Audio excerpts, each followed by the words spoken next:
Welcome to part 2 of our wall rebuild project. In this video, you will learn how to mix and apply a traditional 3-coat plaster made up of the scratch coat, brown coat, and the finish coat. Hi, I'm Mackenzie. I'm project manager at the Brown Homestead. Today we're here with Clyde at O'Hara Farms, and we're going to collect horsehair, so we're able to make traditional horsehair plaster. We're on part 2 of our wall rebuild project for the restoration of the ballroom at the John Brown House. Horsehair is used as the fiber in the scratch coat to work as a binding agent. A scratch coat is the first coat applied when plastering. The horsehair is strong and will help the plaster mixture stick together. Spring is prime time for horsehair plastering because the horses are shedding a lot. Can you see that? This diagram shows how a traditional 3-coat plaster wall is built. As you can see, the scratch coat keys into the lath and is then covered by 2 more coats.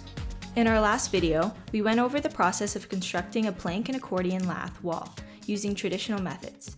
Today we are going to share the process of how we plastered this wall, once again using heritage techniques. First, we had to prep the wall for plastering. Before we mixed any plaster, we needed to ensure that the wall was cleared of debris. Otherwise, these loose pieces would prevent the plaster from adhering to the wall properly. Our biggest concern was the section between the new and the original lath. It was essential to clear out any old plaster from the openings in between the lath to make way for the new plaster. The final step to prepare the surface for new plaster was to spray it with water. Wetting the surface first prevents the water from being sucked out of the plaster by the wooden elements. This allows the plaster to dry at an appropriate pace. Plaster that dries too quickly is prone to shrinking and cracking.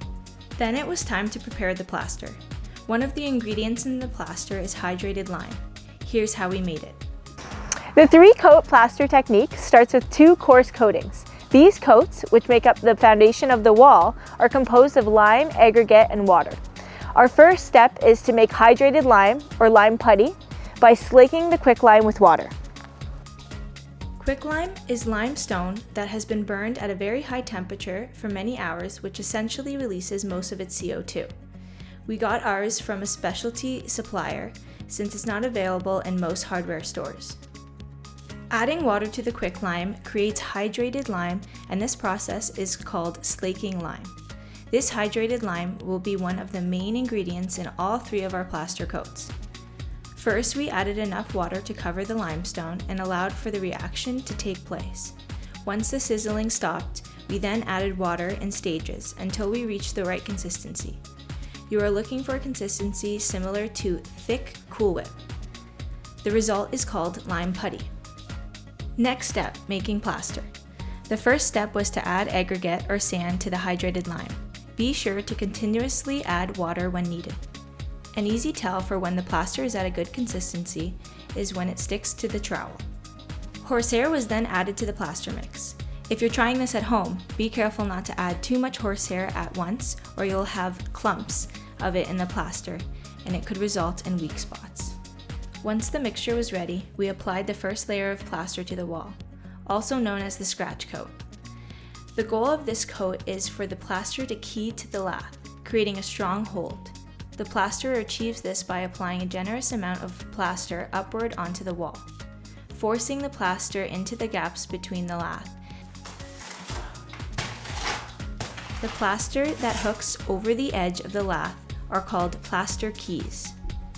Here we see our plasterer, Madison, pressing the plaster firmly into the gaps between the wooden laths, ensuring complete coverage and a uniform thickness of about 3/8 to ½ an inch. Once the entire surface was covered, we used this comb to scratch horizontal lines into the plaster. You could also use the notch edge of the trowel. This helps create a rough texture for the next coat to adhere to. After the scratch coat was applied, we waited for it to completely dry. A properly applied thin coat of plaster like this should take 1 or 2 full days to dry. Next, the brown coat was applied straight over the scratch coat. This coat was made with the same mixture of ingredients. The only difference was that in this batch, we didn't include horsehair. The horsehair was only necessary in the first coat to add strength to the keys when hooking over the lath so it doesn't fall right over the lath onto the ground. This coat was also applied at a thickness of 3/8 inch. It is important that you level the brown coat so that the finished coat can go on smoothly. A few days later, after the brown coat had set, we applied the third coat, also known as the finish coat. This mixture was made up of a super fine sand, silica sand, and quicklime. Madison and our team applied the plaster thinly and evenly over the brown coat, using a sweeping motion with the trowel to achieve a smooth and uniform surface. We carefully blended the edges of each pass to minimize visible seams and imperfections. Typically, once the plaster is fully cured, you would sand the wall to your desired look and apply paint finishes. Since the rest of our ballroom has uneven historic plaster walls, we have decided to not sand ours, so that it can blend in with the rest of the room. Thanks for following along with our ballroom wall rebuild project. Be sure to follow us on our social media to watch us restore the rest of the ballroom in the months to come.